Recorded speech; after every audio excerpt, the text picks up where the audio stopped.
Hey guys, what's up here today? Mike back again. I'm doing another 1911. I've got some other parts on order for the quote-unquote poor man's Kimber, the polished up and customized Thesis 1911 Service A1 model.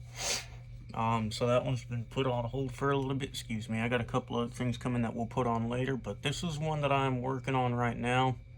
I just finished up polishing the frame rails right here. Polished those up. I polished up, like I did on the other one, I polished up the trigger assembly.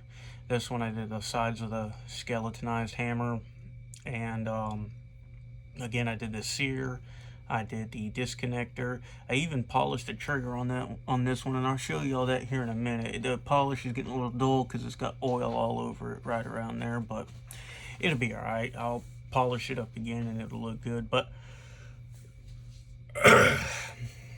this one, I have a few other upper parts coming for it, but I can show you basically the gist of what I'm getting at here. So a lot of people keep asking me, they say, Mike, they say, how do you get your guns to fire with minimal recoil, even on powerful or heavy loads, like your 230 grain, 185 grain 45s, and so forth, and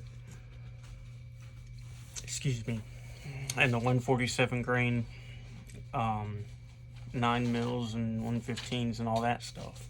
And there is a lot more that goes into it than just the recoil spring, and we've already talked about that. Now give me 1 second, let me grab something from over here, if I can find it. I may not be able to find it. I've got too much junk back here. I think I found it. God.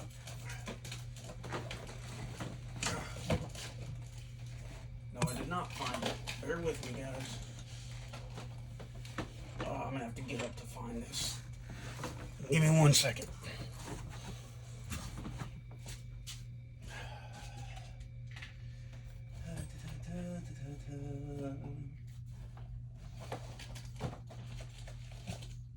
All right, found them.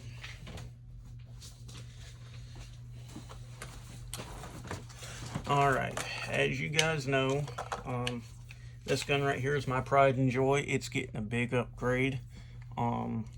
These next coming weeks, it is unloaded, and it has almost 0 slide pull weight while still chambering the rounds properly. I mean, 0 slide pull weight. And it does have a light recoil spring in it at 7 pounds, but I've had, again, recoil springs that come in at 7 pounds, and the slide moves terribly and it feels real gritty. And then I've had slides that have 19-pound recoil springs in them, and while they're a little bit stiffer, the pull on them was very smooth. And again, it comes down to much more than just how stiff your recoil spring is.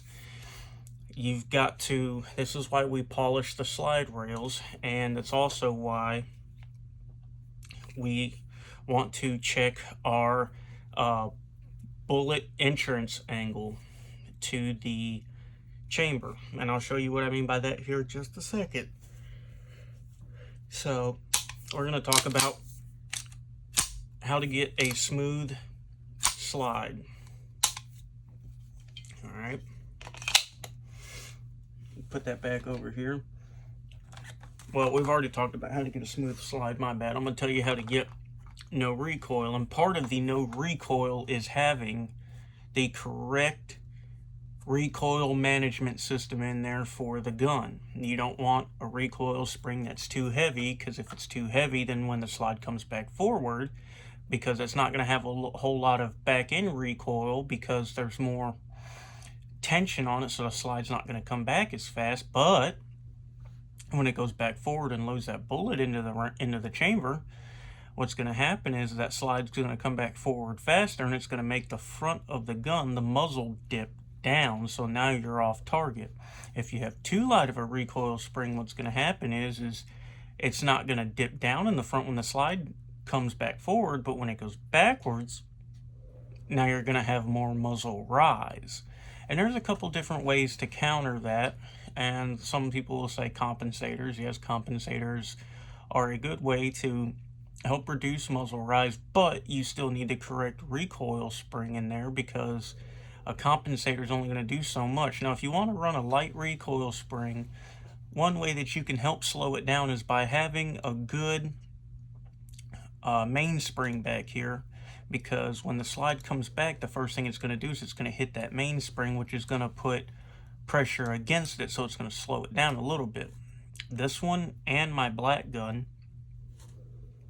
both have tuned recoil springs in them. This one's in at 18 pounds. The black one is in at 16 pounds, I believe. That's a 9mm. So that's one of the other things. And another way that you can help reduce recoil throughout the whole gun is by adding these. These are called shock buffs, and I would highly recommend them. They work amazing. So basically what this does is you put this on your guide rod, and you don't have to have a full-length guide rod. You can have a GI style guide rod. I'm pretty sure they make them for flat spring or flat wire guide rods too, but the holes on those are going to be a little bit smaller. But basically what it does is it goes in between the base plate of your guide rod and the spring, so when the slide comes back this way, instead of hitting up against the frame, if you have a softer recoil spring, or my bad, hitting up against the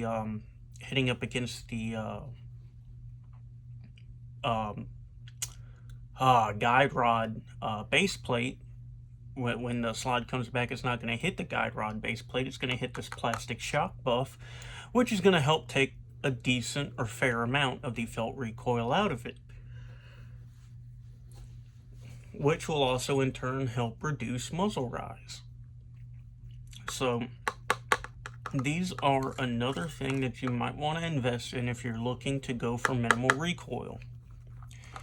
Another thing that you might want to look at is your bullet entrance angle into the chamber.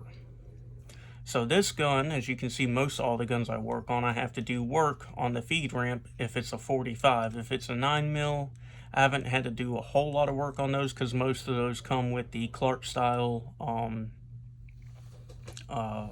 feed ramp on them. But I have had to do work on some of them. But mostly it's 45s I see where when the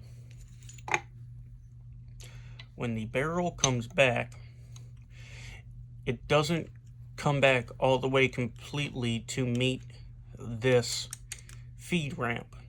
So what's going to happen is the bullet is going to come up here. Let me get this for you. So say this here is your bullet. It's going to come up here, and just imagine that it's going to hit this feed ramp right here at the very bottom part of it, or close to the bottom part of it, say about 75% of the way down. And it's going to hit it, and then it's going to have to go up and then in and flatten itself back out. You want this angle right here to be the least amount as possible for a smoother feed, which will also help with your feed, your FTF and FTE issues.